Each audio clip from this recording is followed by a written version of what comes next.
Once there was a girl named Cinderella. She lived with her mean stepmother and two very mean stepsisters. Cinderella dressed in rags.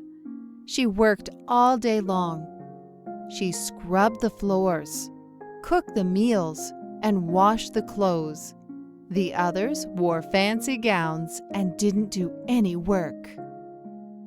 One day, the king's palace announced that everyone in the kingdom was invited to a grand ball. The prince planned to choose a wife from the maidens who were there. Cinderella wanted more than anything to wear a beautiful dress and go to the ball. The stepsisters laughed at Cinderella. "And what will you wear to the ball?" said one. "She can use a mop for a wig and cobwebs for her ribbons," said the other. Cinderella knew they were right. She didn't have anything nice to wear. That night, the sisters left for the ball. Cinderella sat in the garden and cried. "Don't cry, Cinderella," said a kind voice. "I'm your fairy godmother. I'll make sure you're the most beautiful girl at the ball." Cinderella was so happy to hear those words. "But how?" she asked.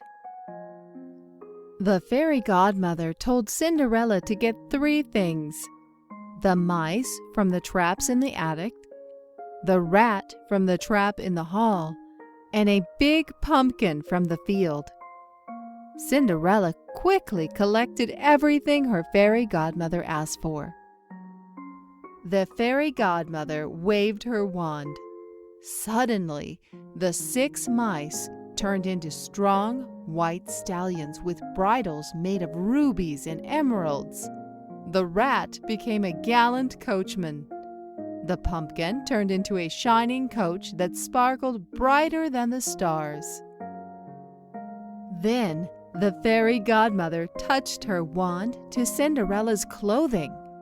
Her dress of rags became a beautiful lavender ball gown. It was covered with diamonds and pearls. Finally, the fairy godmother gave Cinderella a pair of glass slippers. "You're ready for the ball now," said the fairy godmother. "But you have to leave before midnight. That's when the spell will end." "I'll be sure to leave by then," said Cinderella. She was breathless with excitement. She climbed into the coach and hurried toward the castle. Music and laughter filled the castle. When Cinderella entered, a hush fell across the ballroom. No one knew the beautiful maiden in the sparkling gown. She was stunning.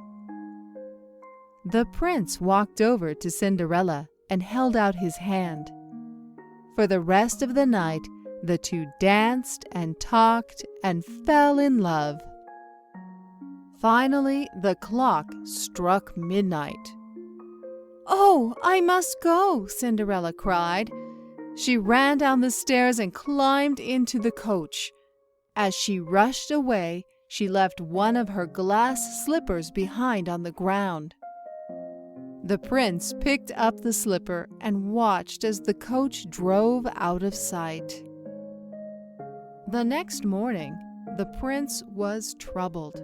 He did not know how to find his fair maiden.